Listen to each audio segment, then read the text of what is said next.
Welcome to the Bird News Network, brought to you by American Bird Conservancy. This is Steve Homer.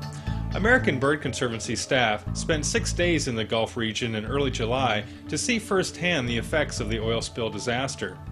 They were surprised and disappointed at what they found. A number of problems with the cleanup effort were identified that hopefully we can learn from to ensure that future oil spill cleanups will be more effective. If you have no proper cleanup plan, then things can start to go wrong fast. We expected to see a shoreline decimated by oil with thousands of affected birds.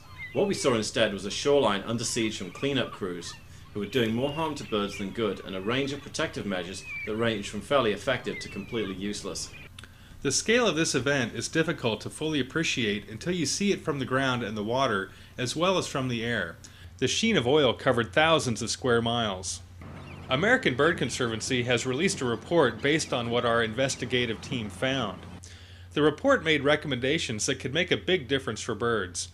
The first is that booming technology needs to be improved. We've seen a lot of boom that is washed up right on the beach. It's not in a place where it can really do very much. We've seen 2 major nesting islands for birds in the bay, one of which was quite well boomed but was obviously still oil, because there were oiled birds on there. The other one where the boom had been knocked out by the winds associated with Hurricane Alex and hadn't been fixed up yet. And there was a lot of oiling, particularly roseate spoonbills. There's some other boom which the Coast Guard has. It's inflated above the waterline. It appears to be much better, more effective, but there's very little of it, and we've really only seen it in one place, really. Another key problem was ineffective skimming technology. Really what's needed is larger equipment and more equipment. By equipment, mainly offshore skimmers that can intercept oil before it gets to our beaches, to our passes, and into our estuaries. Of course, that's our major concern, is keeping the oil out of our estuaries. It's problematical having it on the beach, but not near the dire consequences of what would happen once it gets into our estuaries. Most of the converted shrimp boats we saw were ineffective at skimming oil. The boats were idled and unable to operate in even a modest sea. Another problem is that the intensive effort to keep the beaches clean for tourists ended up disturbing nesting and feeding birds. The people that are working on the beach, I'm not sure really how I feel about that. I know that they're trying to do a good job. I know what they're trying to do, but there's so much activity on the beach. If you're a small shorebird trying to make a living, you're going to have a hard time doing it with all the people that are running around back and forth doing what they're doing in terms of cleaning up the oil. So I have mixed feelings about the success of picking up oil with shovels and having armies of people and vehicles of all types running up and down the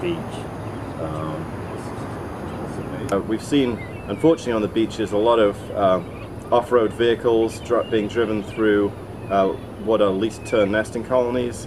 There seem to be a lot of vehicles moving up and down the beach without much regard to where birds are nesting. This second phase of disaster for the birds could be avoided if cleanup crews were directed by trained biologists.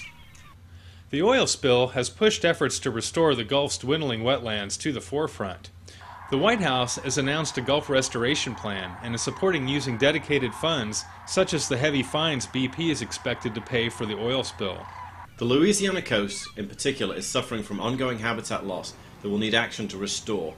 Expanding the mangrove islands and the bays and marshes surrounding the delta will also help to protect the coast from hurricane storm surges. The ABC report highlighted a bright spot in the cleanup and restoration effort, and that is the cleaning of oiled birds. Some have asserted that oiled birds should be left alone to let nature take its course. We talked to Rebecca Dimitrick of the International Bird Rescue Research Center about that question. What we've learned through our 40 years experience and over 200 spills is that it does work, and it is very worth it to try and rehabilitate oiled wildlife. And basically those people who question it are actually basing it on old science. They don't have anything new that they're really basing it on.